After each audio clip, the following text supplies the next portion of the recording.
is one of the best soul R&B singers in the world. He's had 30 years in the business and is celebrating that by being down under for his 12th Australian tour. Leave your hat on and welcome to Rove Live, Joe Cocker.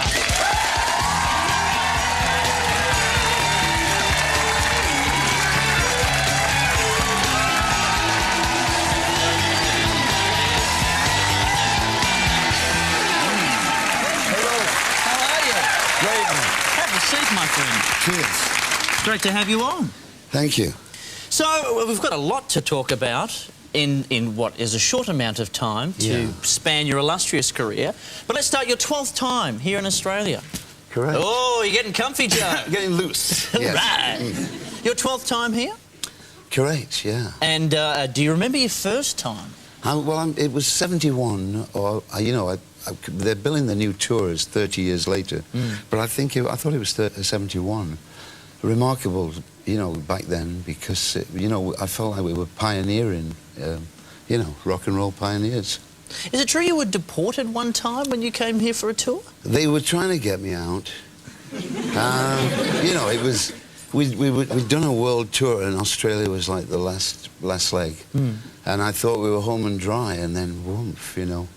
The thing was, in Adelaide, the whole band got busted for pot. And but we were set up, because it was like, you know, it was like hay. It was hay. And I remember walking out, the police, you know, busted about 6 in the morning, and I thought, oh, the group are going to hate me. And I walked out, and there was everybody else stood outside too, you know. But the deportation, they held off on that one. Oh, that's all right. There you go. So how much was there of the drugs, the sex, drugs and rock and roll in the 70s? Was it as bad as we may have heard? You know, it was... I mean, it was all... If you imagine sort of my life, I was in the pubs in Sheffield in '67, and then, you know, 2 years later, I'm playing all these big festivals. And it was a lot to take in, you know, and all this accessibility to every drug imaginable. I mean, it was pretty excess.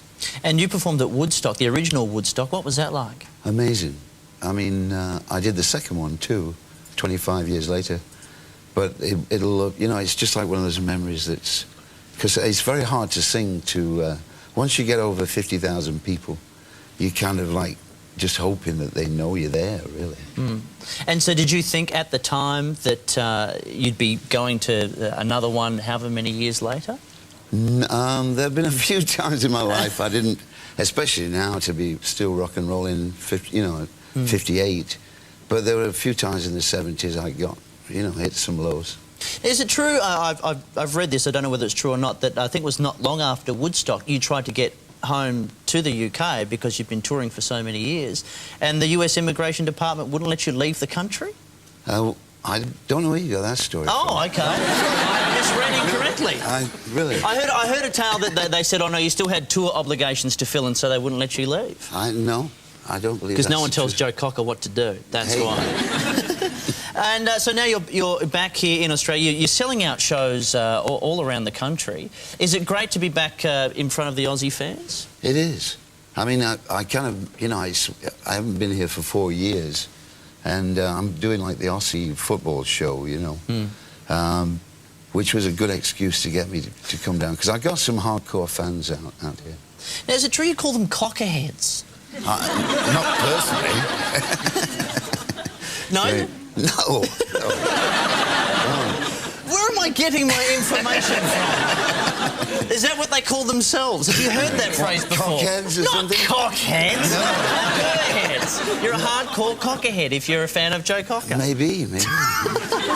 OK, well, let me get something right. So one thing I know you did was sing at the Queen's Jubilee. Recently, yes. Did you get to meet Her Majesty afterwards? Not really. I mean, I was getting distracted. I got shoved to the back by Tom Jones, you know. He kind of edged me out a bit. The Welsh, that's what they're like. But she did come, you know, I've always loved the Queen. I mean, I've been living in the States most of my life, but she was one of my first pin-ups. You remember the Woman's Own? Yes. You used to have that centerfold. Yes. I mean, I used to have 2 of those on my wall. A Queen fan. Now, did you? What do you do to keep your voice the way it is? Because you've got a very distinct vocal style. Right. Oddly enough, you know, Cliff Richard was on the show. I never met him for all these years, and he said to me, you know, my voice doctor said if anything, he'd love to see Joe Cocker's throat sometime. And I guess people think because of the gravelly nature. I mean, there are things edges of my voice I've lost now, the falsetto, you know, the ooh, the high-end part. Yeah, well, I can scrape that out just about each night. But I certainly don't use any special treatment for it. So it's all just natural, and it's just over the years well, you know, it's got a timbre to it. A timbre to it. I like to think so. Some people just think, you know, it's like husky, but there's a bit more to it than that, you know.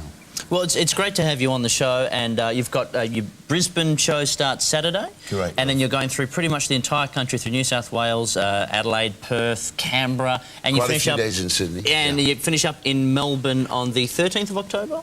I think that's correct. Good point. I've not really studied the script yet. I've caught you out on a fact. There we go. Please thank Joe Cocker, everyone.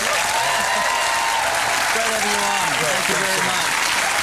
Stuart Carlton, Mike Myers, David Cassidy, and the Lines. But next, the Foo Fighters.